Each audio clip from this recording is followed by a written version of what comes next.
짓이 아니라고 봐요. 그리고 생로를 열어준다. 그리고서 잡히는 것만 거둔다라는 것이 어진 사람의 기본적인 마음이다라고 얘기할 수 있죠. 쥐, 도관에 든 쥐 얘기하니까 저는 쥐한테 물려봤거든요. 저 예전에 정말 제가 자취 생활을 할 때, 제가 제 생산 제 재미난 몇 가지가 제가 정말 불알만 차고 장가간다는데 딱 맞는 사람이 저였습니다. 안 사람이 자취하던 방으로 아무 준비도 없이 폴짝 뛰어들어간 게 제 결혼 생활입니다. 신혼생활. 숟가락 하나를 안 샀습니다. 그러고 그냥 결혼을 시작했는데 그때 제가 서당을 다닐 때였어요. 서당 다니면서 맨날 맹자 외우고 논어 외우고 그러던 상황에서 결혼을 했는데 그러니까 서당은 매일 가지 않고 한 사흘만 가서 외우고 나머지는 집에서 공부하는데 늘 안사람 출근하는 거 제가 배웅하고 설거지도 제가 많이 하고 그랬죠 그때. 그런데 방에 앉았는데 부엌에서 뭐가 딸그락딸그락해서 쥐가 들어온 거예요. 제가 좀 독한 데가 있어 이제 연탄 집게를 그때는 연탄 가을 때니까 연탄 집게를 가지고 나가서 쥐가 부엌 구석에 숨었길래 한 대 때렸더니 얘가 얻어맞더니 급해가지고 하수구구멍으로 들어가려고 하더라고요. 쥐 들어온 대로. 근데 제가 무슨 어떻게 된 사람인지 모르는 게 그걸 밟았어요. 들어간다고 못 들어가게. 그랬더니 쥐가 고개를 확 돌리더니 불행하게도 제가 슬리퍼를 신고 있었거든요. 발가락이 새끼 발가락을 꼭 깨물잖아요. 쥐가 깨물으니까 구멍이 2개가 딱 나더라고요, 정말로.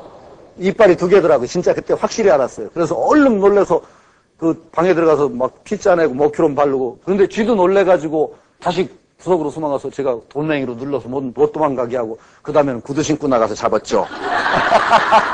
그런데 참 사면에서 논다는 것은 결국 자기한테 피해가 오고 또 어진 사람의 마음이 아닙니다. 그래서 언제나 생로를 터준다는 겁니다.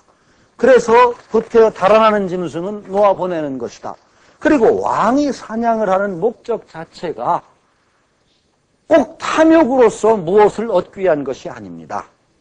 탐욕이 앞서는 그런 사람들은 절대로 올바른 수확을 거둘 수가 없어요. 하는 일마다 좋은 일을 시작해도 탐욕이 나오면은 결국 망치고 좋은 관계로 탐욕이 개재되면은 나쁜 관계로 깨집니다.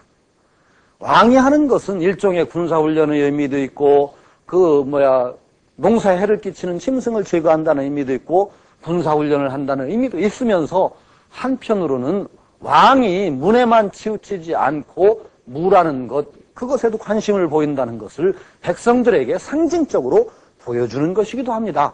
거기에서 꼭 짐승을 잡겠다고 몰아대는 것은 사냥의 도리가 아니죠. 그러니까 언제나 어진 마음으로 생로를 열어주고 몰고 거기서 잡히는 것만 잡는다는 얘기죠. 요것을 이제 조금 확대해서 뭐라고 얘기냐. 사역취순 거스르는 자는 놓아주고 따르는 자만 얻는다는 겁니다. 우리가 사람을 친하고 거두는 도리, 자기 사람으로 만들어가는 과정, 우리가 살아가는 과정이 이 비의 연속입니다. 친함을 이어가는 과정입니다. 내 사람들을 만들어가는 겁니다. 주변에 내 친구, 내 사람이죠. 쭉 그래서 나의 마음을 알고 내가 내 마음 알고 어느 정도 저 사람 어떤 사람인가 알고 어려운 상황에는 서로 도울 수 있는 그런 관계를 연장해 나가는 것입니다. 쭉 이어나가는 거죠. 그게 결국 한평생 살다 보면 자기 세상의 자기가 살아온 생애가 쫙 친하게 지난 사람을 정리해보면 다 드러나는 것이죠. 그게 비의 과정입니다. 그럴 때 어떤 자세를 취해야 되느냐? 사역취순이라는 겁니다. 쉽게 얘기하면 이거예요. 오는 사람 막지 말고 가는 사람 잡지 마라. 아주 쉬운 얘기예요. 오는 사람 막지 말고 가는 사람 잡지 마라. 오는 사람을 억지로 오는 인연들, 맺어지는 인연들을 억지로 거절한다고 해서 되는 것이 아니라는 겁니다. 가는 사람을 꼭 자기가 치맛꼬리 그건 남자가 하여튼 매달림에 잡는다고 그래서 잡혀지는 상황이 아니라는 겁니다. 우리가 좀 더 큰 안목으로 세상을 보면은 언제나 그 사람이라는 건 놓아보냄으로써 내 사람이 되는 경우가 있습니다. 놓아보냄으로써 내 사람이 되는 경우가 있어요. 우리는 짧은 생애지만 수도 없이 이어집니다. 우리 사람의 맺어짐이라는 건 유전을 합니다. 내가 이 사람 한 사람을 어떻게 대하고 어떻게 보내느냐 이것이 그 사람에게서 끝나지 않습니다. 내가 그를 가는 일을 놓아 보낼 때 정말 따뜻한 마음으로 놓아 보내고 가게 하고 했을 때 그 사람의 마음에 오히려 내가 보존이 됩니다. 나를 통째로 주어서 보낼 수도 있는 겁니다. 근데 잡으려고 하다 오히려 그 사람 마음속에 있던 나에 대한 좋은 이미지까지 싹 지워가지고 왼수로 계속 남아있을 수도 있는 겁니다. 에? 이게 중요한 거죠. 우리가 탐욕이 앞서면은 이런 올바른 관계들을 자꾸 망쳐버립니다.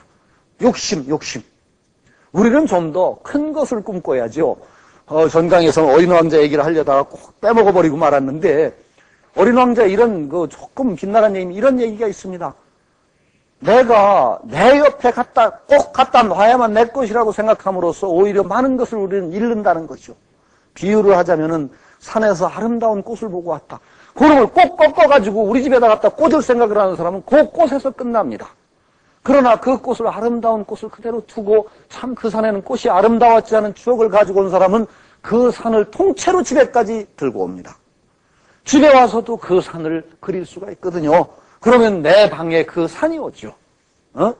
이렇게 한 사람을 보냄으로써 오히려 그 사람에게 나를 실어보낼 수 있고 그 사람을 억지로 붙들므로써 그 사람에게 있던 나의 좋은 이미지까지 깡그리 없애버리고 왼수로 남아서 뿌득뿌득 그냥 관계를 유지할 수 있단 말이죠.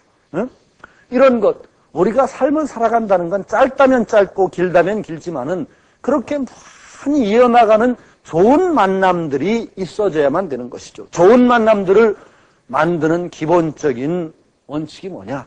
오는 사람 막지 말고 가는 사람 잡지 마라. 잘 아시네요. 아주 참 좋은 말입니다. 가는 사람을, 우리 사회는, 우리 욕심이 그렇지가 않아요. 회사 같은 데도 있어도 회사에 오래 있던 사람이나 그런 사람들이 독립해서 딴 회사 차리려고 하면 왼수대하듯이 막 그래가지고 그냥 구박하고, 막 그냥, 네가 배신을 때려도 이런 수가 있냐? 때린단 말은 애들 말인데요.